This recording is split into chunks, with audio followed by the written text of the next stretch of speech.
Gaddafi nationalized key sectors of the oil resources and negotiated fairer prices within OPEC for oil-producing countries. He used the oil revenues to build schools, universities, hospitals, and much-needed infrastructure. Before Gaddafi, fewer than one-fifth of Libyans were literate. No access to education for the majority of people. And then after Gaddafi, free quality education system, including university, and the literacy rate rose to 83%. Libya has free healthcare. All people, including the rebels, have access to doctors, hospitals, clinics, and medicines free of charge. If a Libyan needs surgery that is unavailable in Libya, funding is provided for the surgery to be carried out overseas. Soon after the revolution, basic food items were subsidized and electricity was made available throughout the country. Huge irrigation projects were established in order to support a drive towards agriculture development and self-sufficiency in food production. Gaddafi initiated the construction of the Great Man-Made River, referred to in the Guinness Book of Records as a wonder of the modern world. This gigantic river has managed to turn the coastal desert green. In its early days, skeptics called it the Great Madman's River, a reference to the Libyan leader Muammar Gaddafi and its enormous expense, billions of dollars. Any Libyan who wanted to become a farmer was and still is given free use of land, a house, farm equipment, livestock, and seeds. Gaddafi vowed to house every Libyan, many of whom were still living in tents and houses made out of oil drums. He also vowed that his own parents, who lived in a tent, would not be housed until every Libyan was housed. His mother had only one complaint. Her son insists that they remain in their tent until every Libyan is properly housed. He fulfilled that promise, his own father dying before he had the opportunity to move him into a home. Large-scale housing construction took place right across the country, all Libyans being given a house or apartment to live in for free. Under the leadership of Gaddafi, Libya has attained the highest standard of living in Africa, rated on the UN's HDI ahead of Russia, Brazil, and Saudi Arabia. In 2007, in an article which appeared in the African Executive magazine, it was noted that Libya, unlike other oil-producing countries such as Nigeria, utilized the revenue from its oil to develop its country. Gaddafi believes that economic democracy can only be achieved when the GDP of a country benefits all of its citizens, and when the country's wealth is dispersed to every single citizen.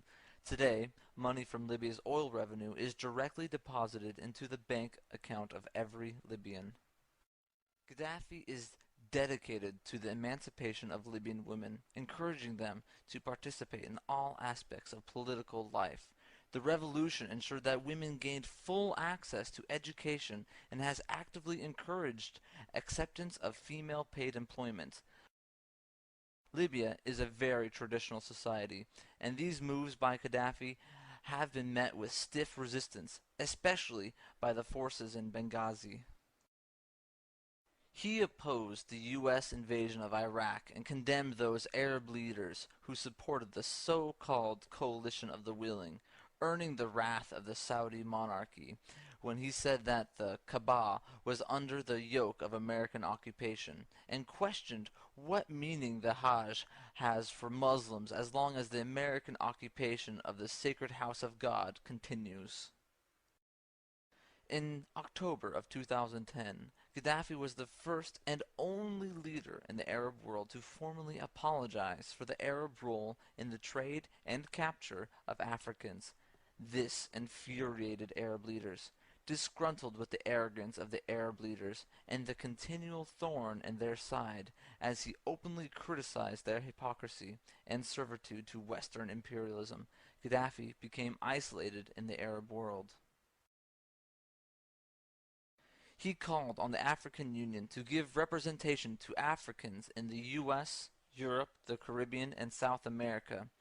In a recent speech, he said, "From now on, by the will of God, I will assign teams to search investigate and liaise with the Africans in Europe, and to check their situation. This is my duty and role towards the sons of Africa. I am a soldier for Africa. I am here for you, and I work for you. Therefore, I will not leave you, and I will follow up on your conditions. One of Gaddafi's most controversial and difficult moves has been his determined drive to unite Africa with a shared vision for the true independence and liberation of the entire continent. He has contributed a great deal of his time, energy, and large sums of money to this project.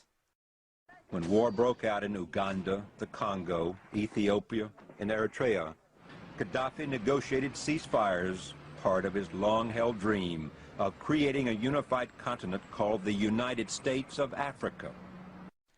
While the Libyan revolution has irritated the West since its inception, and although they never forgave Gaddafi for nationalizing Libya's oil, the most worrying move has been his call for the unification of Africa.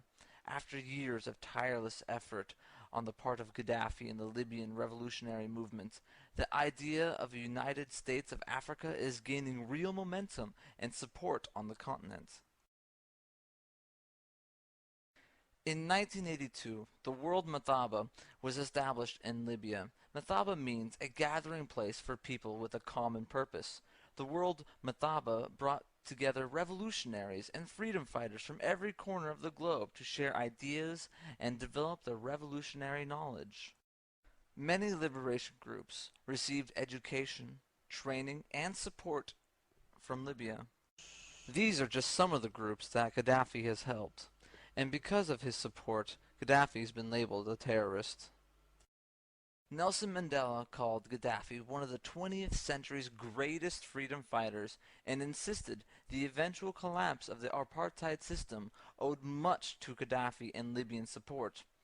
Mandela said that, in the darkest moments of our struggle, when our backs were to the wall, Muammar Gaddafi stood with us.